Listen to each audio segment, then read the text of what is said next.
It was a foggy autumn evening when Emily stumbled upon the listing on Craigslist. She had been searching for weeks, trying to find the perfect secluded cabin to escape the stresses of city life. The ad seemed almost too good to be true. A cozy cabin nestled deep in the woods, far from civilization, available for rent at an unbelievably low price. Despite the warning signs flashing in her mind, Emily couldn't resist the allure of the picturesque images of the cabin. The thought of spending a weekend surrounded by nature, with nothing but the sound of rustling leaves and chirping birds, was too enticing to ignore. Without much hesitation, she reached out to the owner and arranged to rent the cabin for the upcoming weekend. As Emily embarked on her journey to the remote cabin, she couldn't shake the feeling of unease that had settled in the pit of her stomach. The winding roads grew increasingly narrow and deserted as she drove deeper into the forest. The trees loomed ominously overhead, casting eerie shadows across the road. Finally, after what felt like hours of driving, Emily spotted the cabin in the distance. It was even more enchanting in person, with its quaint log exterior and welcoming glow emanating from the windows. Despite her initial reservations, Emily couldn't help but feel a sense of excitement as she parked her car and approached the cabin. As Emily stepped through the front door of the cabin, she was hit with a wave of musty air that seemed to cling to her skin. The interior was dimly lit, casting long shadows that danced across the walls. Despite the chill in the air, Emily couldn't help but feel a sense of warmth and coziness that enveloped her. She quickly unpacked her belongings and set about exploring her temporary home. The cabin was surprisingly spacious, with a large living area complete with a roaring fireplace, a well-equipped kitchen, and a comfortable bedroom tucked away in the back. As Emily settled in for the night, she couldn't shake the feeling of being watched, but she chalked it up to her overactive imagination. That night, as Emily lay in bed listening to the sounds of the forest outside, she was suddenly jolted awake by a series of strange noises coming from the woods.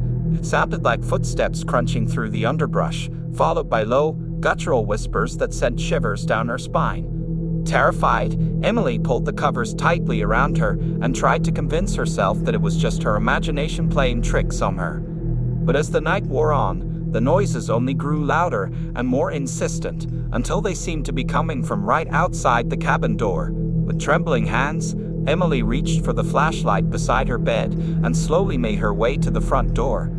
As she peered through the small window, her blood ran cold at the sight of a figure lurking in the darkness just beyond the porch.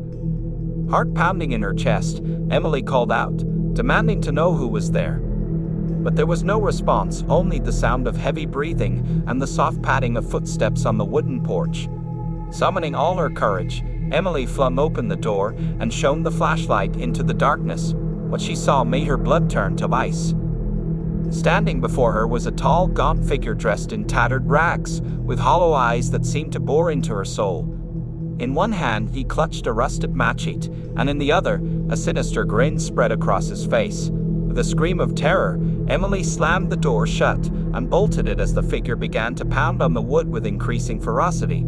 She could hear him muttering unintelligible words, his voice growing more frenzied with each passing moment. Frantically, Emily searched for her phone, but to her horror, she realized that she had left it charging in the living room. With no way to call for help, she knew that her only option was to escape into the forest and hope that she could outrun her pursuer. Gathering her courage, Emily dashed to the back door and threw it open, sprinting into the darkness with the sound of her heartbeat thundering in her ears. Branches clawed at her skin as she ran blindly through the woods, guided only by the light of the moon overhead. But no matter how fast she ran, Emily could hear the sound of footsteps closing in behind her, growing louder and more menacing with each passing moment. Panic set in as she realized that she was being hunted like a helpless animal, with no one around to hear her cries for help. Desperate, Emily veered off the path and plunged deeper into the forest, hoping to lose her pursuer in the dense undergrowth. But the figure was relentless, his presence looming ever closer as he pursued her with single-minded determination. Just when Emily felt that she could run no further, she stumbled upon a small clearing in the woods. Gasping for breath, she collapsed to the ground, her body trembling with exhaustion and fear. As Emily lay there, she heard the sound of footsteps approaching from behind. Bracing herself for the inevitable, she turned to face her attacker, only to find herself staring into the eyes of a familiar face.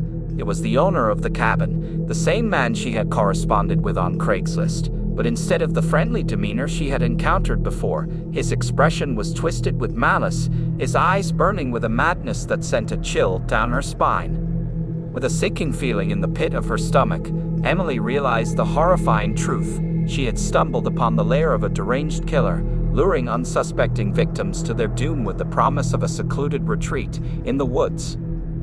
With nowhere left to run, Emily knew that her only chance of survival was to confront her attacker head-on. Summoning every ounce of courage she possessed, she rose to her feet and faced the man who had brought her to the brink of death. In a voice that trembled with rage and defiance, Emily demanded to know why he had lured her to the cabin, what twisted pleasure he derived from preying on innocent victims. But the man only laughed, his laughter echoing through the stillness of the forest like the tolling of a funeral bell. With a sinister smile, he raised the machete high above his head, preparing to strike the final blow. But before he could deliver the killing blow, a sudden noise erupted from the darkness behind him. Startled, the man whirled around to see a group of figures emerging from the shadows, their faces hidden beneath hooded cloaks. With a cry of fear, the man turned and fled into the night, disappearing into the darkness like a wraith. Left alone in the clearing, Emily collapsed to the ground, her body racked with sobs of relief and disbelief. As the hooded figures approached, Emily braced herself for another attack, but to her astonishment, they knelt beside her, offering words of comfort and reassurance. They explained that they were a group of vigilantes who had been tracking the man for months, determined to put an end to his reign of terror once and for all. With their help, Emily was able to make her way back to civilization, where she was reunited with her loved ones and given the care and support she needed to heal from her ordeal. And though the memory of that fateful night would haunt her for the rest of her days, Emily knew that she had survived against all odds, a testament to the strength and resilience of the human spirit in the face of uncertainty.